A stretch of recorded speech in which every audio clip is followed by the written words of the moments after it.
सानहे 9 मई के मुकदमात में चेयरमैन तहरीक इंसाफ पर बगावत की दफात शामिल कर दी गई है। 9 मई के मरकजी मुकदमे समेत तमाम मुकदमात में दफा 120B लगा दी गई है।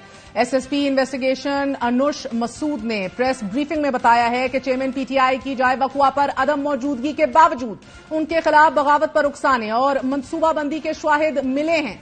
एसएसपी के मुताबिक प्रोसिक्यूशन की जानिब से चालान पर एतराजात लगाने के बाद बगावत की दफात शामिल की गई हैं और अब एजेंसीज की जानिब से रिपोर्ट मिलने पर चालान जमा करवाया जाएगा।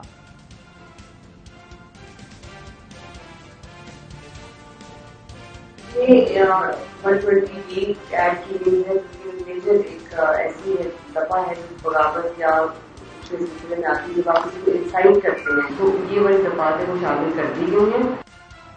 ताज़ीरात पाकिस्तान की दफा 120B मुजरिमाना साजिश की दफा है। नाजरीन, इस दफा के मुताबिक जो शख्स किसी ऐसे जुर्म के इर्तिकाब की मुजरिमाना साजिश का फरीक हो उसकी सजा मौत, उम्र कैद या 2 या इससे ज्यादा की कैद होती है और सख्त तरीन कैद होती है। चेयरमैन पीटीआई के खिलाफ इससे पहले थाना रमना में भी बगावत का एक मुकदमा दर्ज है। इस मुकदमे में भी ये इल्जाम आयद किया गया है। चेयरमैन पीटीआई ने पाक फौज के अफसरान पर इल्जामात लगाकर इदारे को बदनाम करने की कोशिश की और रियासत को कमजोर करने की साजिश की। बगावत के मुकदमे में चेयरमैन पीटीआई से तफ्तीश के लिए स्पेशल जेआईटी भी तश्कील दी गई। 25 अगस्त को चेयरमैन पीटीआई के खिलाफ 9 मई के मुकदमे में शहरियों को रियासत के खिलाफ बगावत पर उकसाने की दफात भी शामिल की गई। इस मुकदमे में बगावत पर उकसाने की दफात का इजाफा 9 मई के वाकयात में मुलव्विस गिरफ्तार मुल्जिमान की तरफ से दिए गए बयानात की रोशनी में किया गया, जबकि चेयरमैन पीटीआई के खिलाफ कोर कमांडर हाउस के मुकदमे में 302 और 1/9 समेत 20 दफात लगाई गई हैं और इनमें इंसदाद दहशतगर्दी की नाकाबिल जमानत दफात भी शामिल हैं।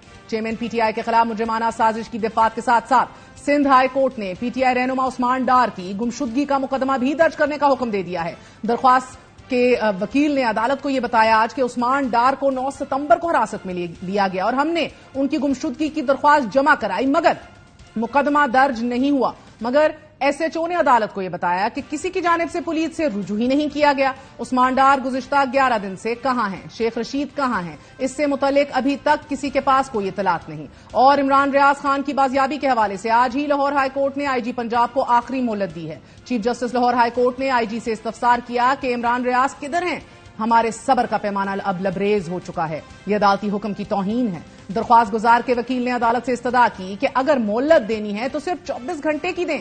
आईजी ने दरख्वास्त की कि ज्वाइंट वर्किंग ग्रुप की जुमे को मीटिंग है, इतना वक्त दिया जाए और अदालत ने आईजी को आखिरी मोहलत दे दी।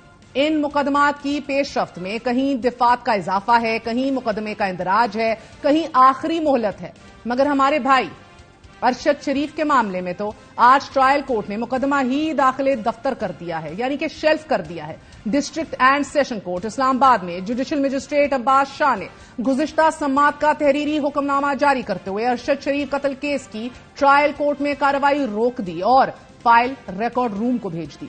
इस अदालती हुक्मनामे के मुताबिक 16 मार्च को अरशद शरीफ कत्ल केस में अदालत को चालान मौसूल हुआ। 5 अप्रैल को बयानात रिकॉर्ड करवाने के लिए अदालत ने गवाहान को तलब किया और नोटिस जारी किए। मुतअद्दिद बार बयानात रिकॉर्ड करने के लिए गवाहान को तलब किया गया मगर कोई पेश ना हुआ।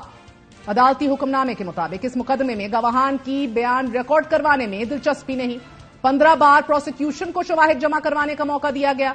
गवाहों की अदम दिलचस्पी पर प्रोसिक्यूशन नई तारीख के लिए दरख्वास्त दायर कर सकती है। डिस्ट्रिक्ट एंड सेशन कोर्ट में यह मुकदमा अब फाइलों की गर्द में कहीं गुम हो जाएगा और मुल्क की सबसे बड़ी अदालत में जो सुओ मोटो यानी कि आज खुद नोटिस पर सुने जाने वाला मुकदमा है वो भी इल्तवा का शिकार है। सुप्रीम कोर्ट में जमा जेआईटी की रिपोर्ट को भी मुस्तरद कर दिया गया है। जेआईटी ने अपनी रिपोर्ट में साफ साफ यह कह दिया कि केन्या ने शवाहिद तक रसाई नहीं दी, जेआईटी को ठोस शवाहिद नहीं मिले। फिक्रअंगेज पहलू यह है नाजरीन कि अरशद शरीफ के कत्ल में मुलव्विस केन्या की पुलिस के 5 एहलकारों को भी बेगुनाह करार देकर अपनी ड्यूटीज पर बहाल कर दिया गया और सोने पे सुहागा 2 पुलिस एहलकारों को तो सीनियर रैंक का एजाज भी सौंप दिया गया।